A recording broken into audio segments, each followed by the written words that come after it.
एक तरफ आर्य और अनु आर्य एक दूसरे के करीब, तो दूसरी तरफ देखेंगे कि आर्या सर के हार्ट अटैक से लेकर उनके बच्चे ना होने की बात मोहल्ले वाले यहाँ पे सुना रहे होते हैं। गोपाल और पुष्पा को आने वाले एपिसोड में आपको देखने को मिलेगा कि एक तरफ झेंडे ये जानने की कोशिश कर रहा है कि अनु किससे मिली थी,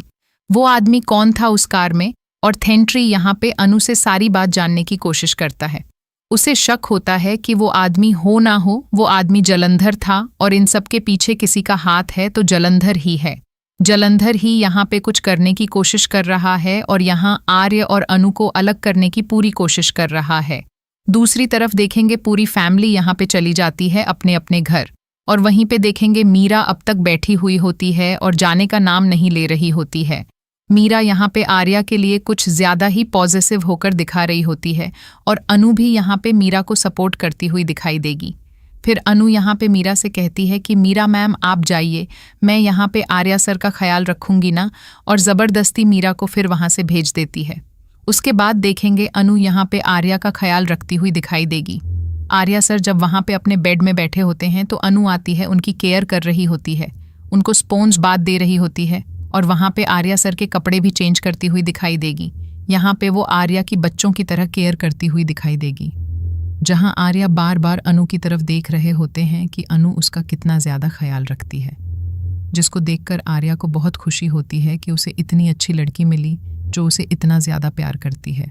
जो उसे कहीं ना कहीं राजनंदिनी की तरह प्यार करती, जैसे वह मुझसे प्यार किया करती थी। सेम अनु मुझे उससे भी ज़्यादा प्यार किया करती है और यहाँ पे आर्य बहुत ज़्यादा खुश दिखाई देते हैं। दूसरी तरफ देखेंगे कि अब गोपाल और पुष्पा भी सोचते हैं कि काफ़ी टाइम हो गया, हम लोगों को भी निकलना चाहिए, और वह भी निकलकर वापस चले जाते हैं। अब वहाँ जाने के बाद देखेंगे दोनों बहुत खुश होते हैं और मोहल्ले वाले को बताते हैं कि आर्या बिल्कुल ठीक है, वह बिल्कुल ठीक हो गया।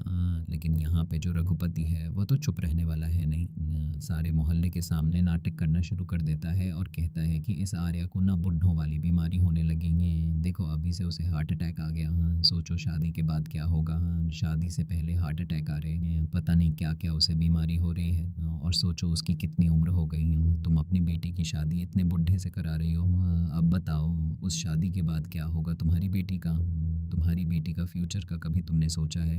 तभी मोहल्ले के जो लोग खड़े होते हैं उसी में से कुछ आंटी स्टार्ट हो जाती है अपनी बात बोलने के लिए और कहने लगती है कि हमने सुना है कि जिसे हार्ट अटैक आता है उसे बच्चे भी नहीं होते हैं। और यहाँ पे फिर पुष्प और गोपाल को ये सारी बात सुनकर बहुत बुरा लगता है कि पता नहीं ये लोग क्या क्या कह रहे हैं। अब वो लोग तो यहाँ पे फ़िलहाल यही सोचते हैं कि जाने दो इनको, जो बोलना है बोलने दो। उसके बाद वो दोनों घर के अंदर चले जाते हैं। लोग दोनों अपने आप में परेशान दिखाई देते हैं, जहाँ पे पुष्पा कहती है गोपाल को कि जाने दीजिए, मोहल्लों वालों का यही काम है, वह हमें खुश नहीं देख सकते, हमारे अनु को खुश नहीं देख सकते ना ही, इसीलिए ऐसी ऐसी बात कर रहे हैं। गोपाल भी यहाँ पे थोड़ा सोच में पड़ जाते हैं, उसे भी लगने लगता है कि क्या ये मोहल्ले वाले सच कह रहे हैं, मेरी अनु की ज़िंदगी कहीं बर्बाद तो नहीं हो जाएगी, हमें अनु के बारे में सोचना चाहिए क्या। लेकिन यहाँ पे पुष्पा उन्हें समझाती है और कहती है कि आप ज़्यादा सोच रहे हैं, आप इतना मत सोचिए। दूसरी तरफ देखेंगे कि यहाँ पे जो मीरा है वो काफ़ी ज़्यादा देखेंगे आर्या के बारे में सोचती हुई दिखाई देगी। वो बार बार सोच रही होती है कि ये आर्या सर कुछ ज़्यादा ही अनु के बारे में सोचते रहते हैं।